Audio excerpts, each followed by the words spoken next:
오늘 함께 나눌 말씀은 요한계시록 3장 14절부터 22절까지입니다. 지금도 말씀하시고 가까이 계신다라는 제목으로 함께 은혜를 나누도록 하겠습니다. 예수님은 지금도 말씀하고 계시며 우리 가까이 멀리 계신 것이 아니라 우리 가까이 아주 가까이 계시고 계십니다. 그러나 우리가 주의 음성을 듣지 못하면 우리가 들으려 하지 않고 주님을 우리가 만나지 못하면 우리의 마음을 문을 열어서 내 손을 내밀어 주님을 만나지 않기 때문에 그렇습니다. 오늘 라오디게아 교회에 주시는 말씀을 통해 주의 음성을 듣고 내 곁에 계시는 주님을 만나는 그런 축복이 있기를 바랍니다. 당시 소아시아 서쪽에는 드로아 교회, 골로새 교회, 그리고 히에라볼리스, 그리고 magne시아와 같은 여러 교회가 되게 많았어요. 그런데 예수님은 딱 7교회만 택해서 요한 사도를 통해서 교회에 편지를 보내고 있습니다. 왜 이 7교회만 택했는가 하는 신학자들의 두 가지 해석이 있습니다. 하나는 요한계시록은 여러 가지 상징적인 숫자로 기록되어 있는 그런 문학적 양식을 취하고 있습니다. 그래서 우리가 666 하면 666을 뜻하는 게 아니죠. 그는 짐승의 표를 이야기하는 것이죠. 그리고 14만 4천 명만 구원받는다 해서 이단들이 많이 나왔습니다. 14만 4천 명 이게 아니죠. 구원받는 백성을 의미하는 것이죠. 이와 같이 7, 7은 하나님 안에서 완전한 숫자입니다. 완전한. 그래서 7교회는 역사상 존재하는 모든 교회를 대표하는 완전한 그 대표성을 의미하고 있습니다.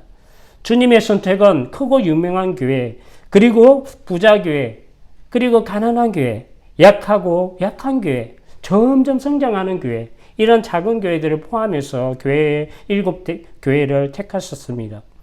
디모데이에서 요한 사도가 목회하였던 에베소 교회는 악을 미워하고 신학과 교리가 아주 튼튼한 그런 정통적인 규모 있는 큰 교회였습니다. 그리고 스마나 교회는 아주 작지만 한란과 가난하였지만 실상은 예수님께 영적으로 부유한 교회라고 칭찬한 교회였고, 버가모 교회는 사탄의 권자가 있는 영적으로 아주 악한 지역에 있었습니다. 그럼에도 불구하고 안디바와 같은 사람이 순교하기까지 예수님을 버리지 않고 믿음을 지켰던 교회입니다. 두아디라 교회는 사랑과 믿음과 성김과 봉사가 점점 자라가는 교회였고, 사대 교회는 살아있다는 이름을 가졌으나 영적으로 죽은 교회였습니다.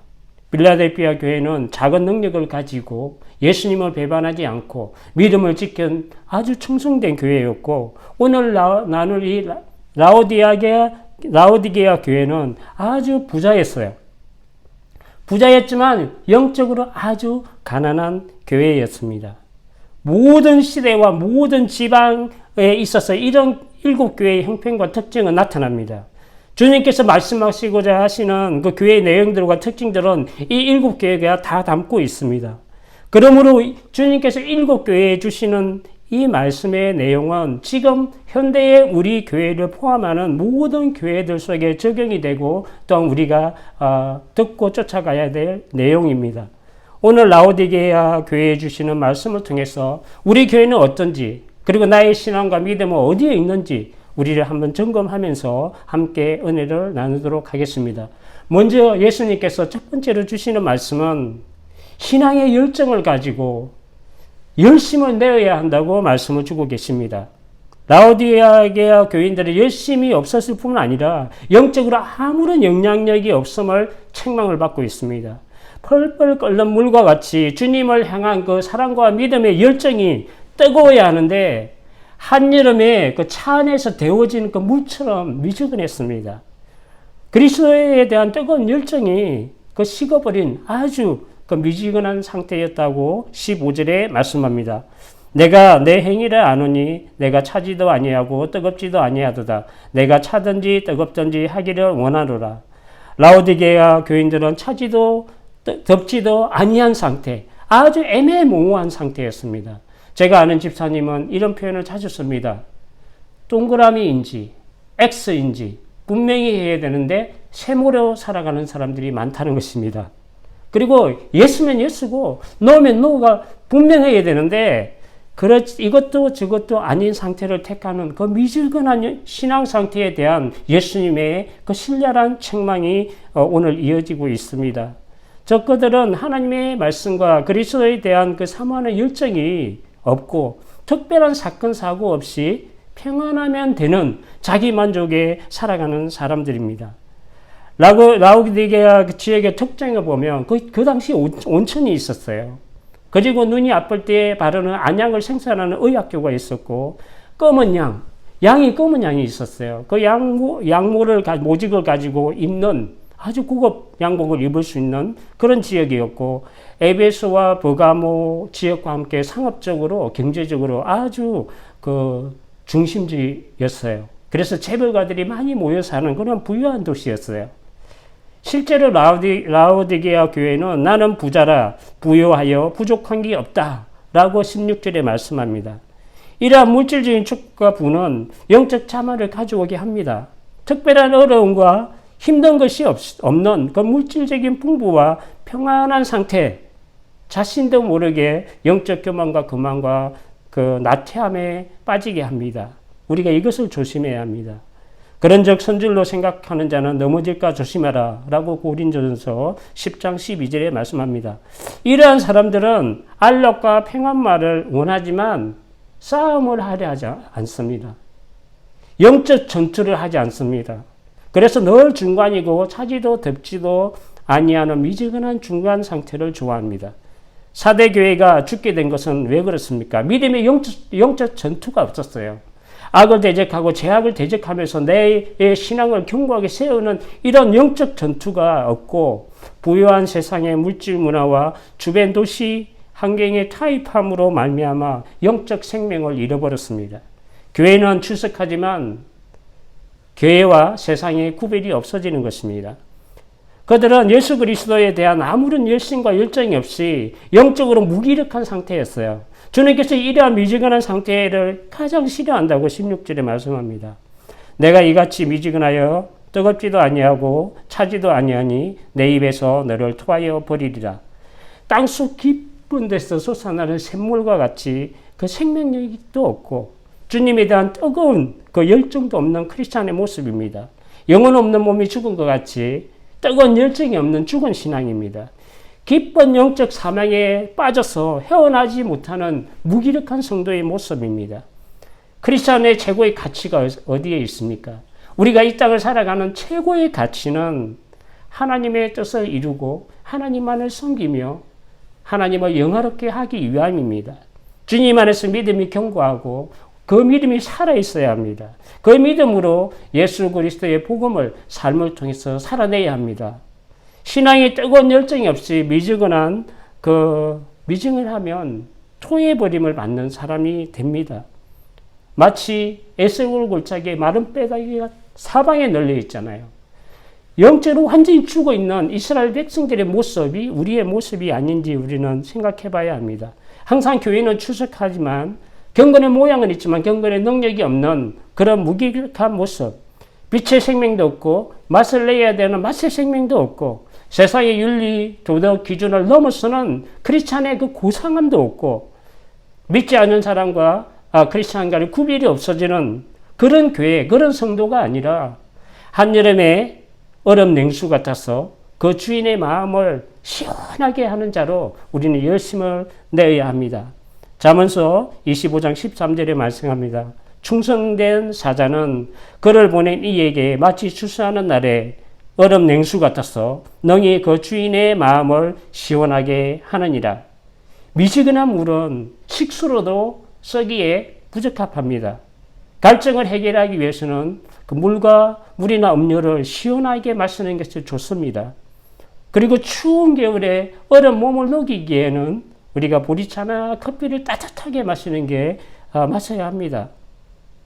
차지도 적지도 아니한 미지근한 물을 토해버리듯이 그리스도께서 미지근한 영적 상태에 머물리는 라오디게아 교회인들을 거부하고 징계하신다고 말씀을 하십니다. 우리는 돌이켜 회개하고 열심을 내어야 합니다. 그러므로 그것이 우리가 사는 길입니다. 19절에 주님께서 말씀을 주시고 계십니다. 물론 내가 사랑하는 자를 책망하여 징계하노니 그러므로 열심을 내라 회개하라. 돌이켜 회개하고 뜨거운 그 신앙의 열정이 회복되는 우리가 되기를 축복합니다. 두 번째로 이 미지근하고 무기력한 상태에서 벗어나 뜨거운 열정을 가진 신앙으로 회복할 수 있는 그 길을 세 가지를 예수님께서 말씀을 주십니다. 믿음의 검으로 부욕해 하고 그리스도의 구원의 옷으로 벌거벗은 수치를 가리고 하나님의 빛으로 얻어진 영을 밝혀야 한다고 말씀을 주고 계십니다.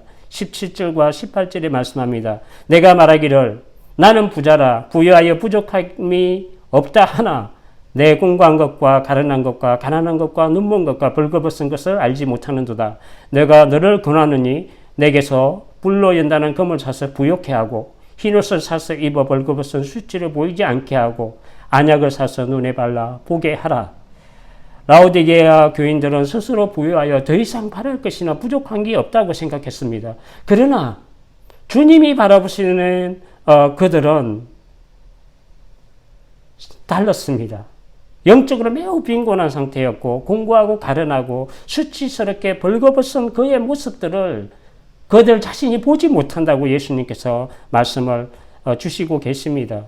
스무라 교회는 물질적으로 아주 가난한 교회였으나 영적으로 부유했다고 주님께서 칭찬을 주시는 것과는 아주 대조를 이루고 있습니다. 상업과 금융업이 발달할 정도로 물질적인 부를 축적한 것과는 달리 영적으로는 그리스도를 섬길 수 없는 그런 영적 빈곤 상태에 있었습니다. 로마의 압제 속에서 그 당시 로마의 압제에 다 있었습니다. 로마의 그 압제의 불시험 속에서도 순수한 믿음을 지켜내는 영적 그 참된 부여가 있어야 하는데 물질의 부여와 평안을 지키기 위해 세상적으로 적절히 타협함으로 말미암아 금보다 귀한 그 믿음의 영적 부여를 빼앗기고 오히려 공고하고 가련하게 된 상태를 말씀합니다. 이 공고함은 전쟁으로 모든 것이 잿더미가 되고 파괴가 돼서 나를 도와주시고 내가 도움이 될 만한 하나도 없는 그런 공고함입니다. 물질적인 부와 정반대로 가련하기 짝이 없는 그런 상태가 라오디게아 교회의 상태였습니다. 그래서 예수님께서 불로 연단한 금을 사서 부유하게 하라고 말씀을 주십니다. 베드로전서 1장 7절에 말씀합니다. 너의 믿음의 확실함은 불로 연단하여도 없어질 금보다 더 귀하여 예수 그리스도께서 나타나실 때에 칭찬과 존귀와 영광과 존귀를 얻게 할 것이니라. 영적 전투가 없는 풍요와 평안한 신앙생활은 여러분의 영적 생명력을 잊게 한다는 것을 잊어서는 안 됩니다. 불시험 속에서도 없어지지 아니하고 이겨내며 불로 연단되어 나오는 순수한 그 믿음의 부유가 우리 가운데 있어야 합니다. 이 믿음이 금보다 더 귀한 것입니다. 이 믿음의 부유한 자에게 칭찬과 영광과 존귀로 예수님께서 주십니다. 우리가 어떻게 하면 회복할 수 있는가? 두 번째로 눈에 넣는 안약을 만드는 의학자가 있을 정도로 그 도시는 발달된 도시였습니다. 그러나 예수님 보시기에 그들의 영적인 눈은 완전히 어두워져 있었습니다. 영적 분별력이 잃어버렸습니다. 나는 부자라 하는 보이는 세상의 가치와 풍요 속에서 내 영혼을 바로 볼 수 있는 분별력을 잃어버렸습니다. 공고와 가난과 눈먼과 수치와 가련함을 바로 볼 수 있는 분별력이 그 지혜가 상실된 어두운 영적 상태입니다. 그래서 예수님께서 그 어두움을 위해서 안약을 사서 발라 눈을 보게 하라고 말씀하십니다. 영적인 눈이 어두워져 자신과 세상을 옳게 분별하고 옳게 행할 수 없는 그 행할 수 있는 지혜가 없습니다. 빛이 없는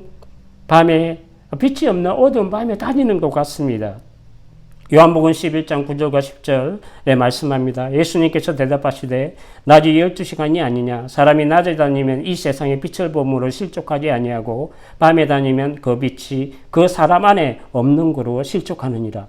낮의 빛이 우리 육신의 눈을 밝혀서 모든 것을 식별하게 하므로 우리가 넘어지지 않고 실족하지 않게 합니다. 우리 눈은 깜깜한 어두운 데서는 볼 수가 없습니다. 우리 눈에는 빛이 있는 것이 아닙니다. 낮의 빛을 통해서 우리 눈을 밝혀서 우리가 식별하는 것입니다. 우리 영혼도 마찬가지입니다. 우리는 죄도 어두워진 영혼을 가지고 있습니다. 우리 안에 빛이 들어와야 합니다. 우리 안에 빛이 있어야 합니다. 하나님의 영광의 빛이 우리 안에 들어와야 합니다. 하나님의 정불이 늘 우리 안에 불을 밝혀야 영적으로 모든 것을 밝히 봄으로 우리가 하나님이 원하시는 의의 길, 거룩한 길, 그 생명의 길을 걸어갈 수가 있습니다. 참빛 대신 세상에 그 생명을 주는 빛으로 오신 그 예수님, 하나님의 신이신 성령님, 복음의 그 진리의 말씀, 그리고 나에게 주신 복음의 그 사명이 우리 안에 빛이 되어 우리를 늘 깨어있게 하시고 주님의 길을 걷게 하십니다. 성령의 조명이 있어야 하나님의 말씀을 옳게 우리가 분별할 수 있고 나의 행실과 나의 올바른 행실과 세상을 보는 영적 지혜가 열립니다. 그래서 눈이 밝으면 온몸이 성한 것이고 건강하다고 성경은 말씀합니다. 모든 어두움을 몰아내시는 주님의 영광의 빛이 우리 안에 충만하시기를 축복합니다. 어떻게 회복할 수 있는가? 세 번째로 아까도 잠깐 이야기했지만 거지에게는 검은 양이 있었어요. 검은 양모를 가지고 옷을 만드는 아주 그런 지역이었습니다. 라우디게아 교회는 검은 양 모직으로 된 고급 옷을 입을 정도로 부자였지만 영적으로는 벌거벗은 모습이었습니다. 제약으로 벌거벗고 추하고 수치른 모습을 명품의 옷으로 가려낼 수 없습니다. 명품의 옷으로 가려지는 것이 아닙니다. 제약이 가득하여 하나님 앞에 구원받을 만한 자격이 없는 모습은 십자가로 가려집니다. 그리스도의 그 구원의 옷이요, 의의 옷이요, 거룩한 옷입니다. 그래서 주님께서는 흰 옷을 사서 입어 벌거벗은 수치를 보이지 않게 하고라고 말씀합니다. 하나님의 나라, 천국에는 이 예복을 입지 않은 자는 들어갈 수가 없습니다. 구원의 옷, 흰 옷을 사서 입어야 합니다. 마태복음 22장을 보면 예수님께서 천국을 비유로 말씀하시며 이 말씀을 주십니다. 천국은 마치 자기 아들을 위해서 혼인잔치를 배설한 임금과 같다고 말씀합니다. 그 임금은 하나님이시고 그 아들은 예수님이시며 종들은 선지자들을 이야기합니다. 왕이 종들을 보내서 초청한 많은 사람들을 잔치에 오라고 말을 하지만 다 거부하고 싫어합니다. 그래서 다른 종들을 또 보냅니다. 다른 종들을 보내서 이제는 천국 잔치가 배설되었으니 너희들이 와라 했는데 돌아보지도 않습니다. 그리고 나는 밭을 갈러 가야 된다. 나는 사업하러 가야 된다. 또 어떤 다른 사람들은 그 종들을 때리고 죽입니다. 그래서 임금이 군사를 보내서 그 모든 사람들을 진멸하고 마을을 불을 지릅니다. 지금까지 초청한 그 사람들이 혼인잔치에 합당하지 않으니까 종들을 사람들이 많은 내거리로 보내서 악한 자나 선한 자나 모든 사람들을 혼인잔치에 초청해서 혼인잔치에 가득했습니다. 사람들이. 임금이 그 손님들, 오신 총님들을 보기 위해서 나갔는데 예복을 입지 않은 한 사람이 있었습니다. 친구여, 왜 예복을 입지 않고 들어왔느냐 하니까 말을 못합니다. 그래서 종들을 시켜서 결박하고 어두운 가운데 던지게 됩니다. 그는 이를 갈며 슬피 울게 됩니다. 은혜로 왜 그렇습니까? 은혜로 주어지는 예복을 거부했습니다. 예복 입기를 거부한 사람을 말씀합니다. 그 마지막 9절 14절에 보면 청함을 받은 자가 많되 택감을 입은 자는 적으니라 라고 말씀합니다. 많은 사람들의 초청을 받지만 택감을 받아 천국에 들어가는 사람이 얼마나 많은지 우리는 생각해 봐야 합니다. 세상의 눈으로는 악한 자나 선한 자라 다 초청을 받지만 결국 구원의 옷, 그 예복을 입은 자가 천국에 들어가게 됩니다. 나는 길이요 진리요 생명이니 나를 말미암지 않고서는 아버지께 올 자가 없느니라. 오직 이 예복은 예수 그리스도를 영접함으로 얻어지는 것입니다. 세 번째 마지막으로 우리가 말씀을 정리하도록 하겠습니다. 이 예복은 그래서 우리는 주님의 음성을 듣고 구원의 초청에 손을 내밀어야 합니다. 주님은 지금도 문 밖에 서 계시며 우리의 마음과 영혼의 문을 계속 두드리고 계십니다. 20절에 보면 볼지어다 내가 문 밖에 서서 두드리느니 누구든지 내 음성을 듣고 문을 열면 내가 그에게로 들어가 그와 더불어 먹고 그는 나와 더불어 먹으리라. 문 밖에 오셔서 서서 계십니다. 현재 완료 시제입니다. 예수님께서 우리 곁에 이미 오셔서 우리를 영접할 그 준비가 완료된 상태로 서 계십니다. 그리고 문을 두드리시는데요. 현재 시제입니다. 예수님께서는 지금도 우리의 문을 계속해서 끊임없이 두드리고 계십니다. 죄인들을 포기하지 아니하시는 예수님의 그 인내와 사랑이 얼마나 크신지 우리는 알아야 합니다. 여전히 불신한 가운데 양 같아서 그릇 행하고 나의 고집과 아집과 자기의 중심적인 생각으로 각기 제갈 길로 우리는 가지만 예수님께서는 끊임없는 그 사랑으로 구원으로 우리를 초청하고 계십니다. 아직도 주님의 음성을 들으려 하지 않고 지금도 문 밖에서 계시는 주님께서 손 내밀지 못하고 계십니까? 여전히 잘못된 신앙을 돌이켜 회개하지 못하는 마음이 있으면 지금 이 순간에 인내와 사랑으로 계속해서 문을 두드리시고 우리를 구원으로 초청하시는 예수님께 마음의 문을 열고 내 손을 내밀어 영접해야 합니다. 그럴 때 세상에서 경험할 수 없는 주님과 함께하는 아름다운 교제를 우리가 누리고 세상이 줄 수 없는 평안을 주님께서 우리에게 선물을 주십니다. 하나님의 아들 예수님께서 지금도 여전히 문 밖에 서서 끊임없이 마음의 문을 두드리고 계십니다. 사랑하는 주님의 음성을 듣고 문을 열고 내 손을 예밀어서 예수님을 영접함으로 주님과 더불어 영생을 누리는 우리 모두가 되시길 주님의 이름으로 축복합니다. 기도하겠습니다. 그리고 하신 아버지 하나님 감사합니다. 우리가 예수님의 음성을 듣지 못하면 내가 들으려 하지 않고 예수님을 만나지 못하면 내 마음의 문을 열고 손을 내밀어 예수님께 나아가지 못하기 때문에 그렇습니다. 예수님은 언제나 우리에게 구원을 주실 모든 것을 준비하시고 서서 계시고 또 우리를 내 마음의 문을 영혼의 문을 계속해서 두드리시는 예수님이십니다. 참으로 그 예수님 앞에 우리가 바로 나아갈 수 있는 우리가 되게 하여 주시옵소서.